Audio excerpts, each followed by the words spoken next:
Louella, written and illustrated by Margaret Hurd.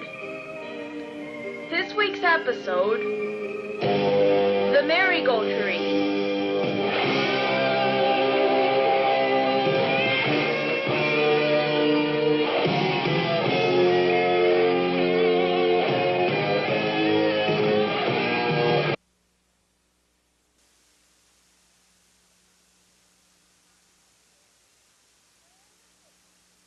Was not a happy camper. "Where is it?" asked Louella. "I don't understand." Margaret shook her head, trying to fight back the tears. "I don't see it anywhere. The Kinmount Fair always had a carousel." "This is terrible," Louella agreed. "What's a fair without a carousel?" "Well, we could go on some other rides." "I want to get out of here," sighed Margaret. "I just can't be bothered."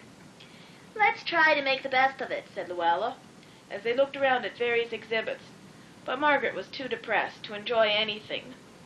"I feel kind of ridiculous in this shirt when there's no carousel to stop at," she said.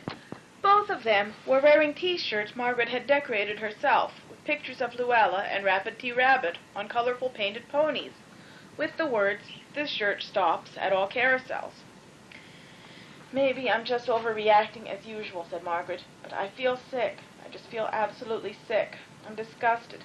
We said we'd meet Dad at the car at 12:30, but I'm going back there now." "He won't be very happy," said Louella.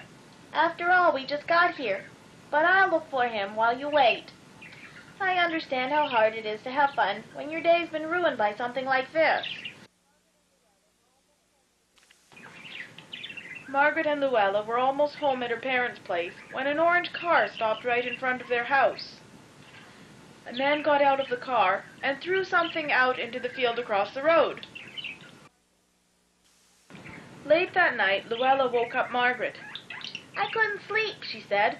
"We've got to go outside and find out what that man threw out of his car." "But it's the middle of the night," said Margaret. "Can't we wait until morning?" "No," said Louella. "I can't explain it. I've just got this feeling something wonderful's about to happen." "Oh, well, whatever turneth thy crank," agreed Margaret. "You're seldom wrong when you've got those kind of feelings." Margaret put on her housecoat and slippers and followed Louella outside. They couldn't believe their eyes. Right there before them was the most unusual tree they had ever seen. Its branches grew out from the top in a perfect circle like the spokes of a wheel. The leaves formed a huge canopy like an umbrella. Huge buds appeared on the limbs of the trees, 2 by 2, glowing, iridescent. The buds cascaded down from these rafters on shiny golden twisted stalks that looked very much like brass poles. They opened into big red blossoms similar to calla lilies. Tiny legs and tails poked out beneath the petals, rapidly growing bigger as the blossoms became saddles and horses appeared beneath them. Roses bloomed from their trappings as they slowly circled before Margaret and Louella and came to a stop. "This is incredible," said Margaret. "Let's take a ride." The two of them chose a pair of beautiful horses and hopped on as the carousel began its silent circle again. "Why, this is even more beautiful than the one that would have been at the Kinmount Fair if they'd had one," she said. Round and round and up and down they rode to the magical worlds of their own imagination. "Yee-haw!" exclaimed Louella. "Why, I feel just like the Queen of England," said Margaret. "Hello, hello!"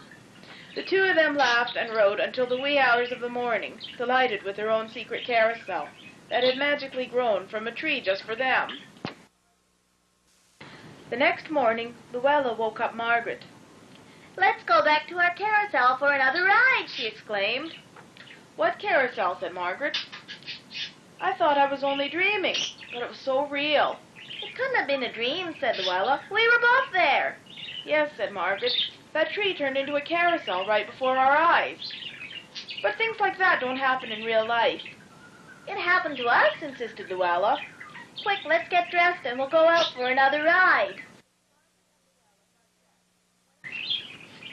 Margaret and Louella got dressed and went outside to the spot where the carousel had been the night before.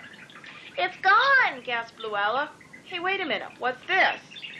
Margaret pointed to something sparkling in the grass. A brass ring! Exclaimed Louella. Say, do you think if we take it back with us to Lindsay, it'll grow into a carousel tree there?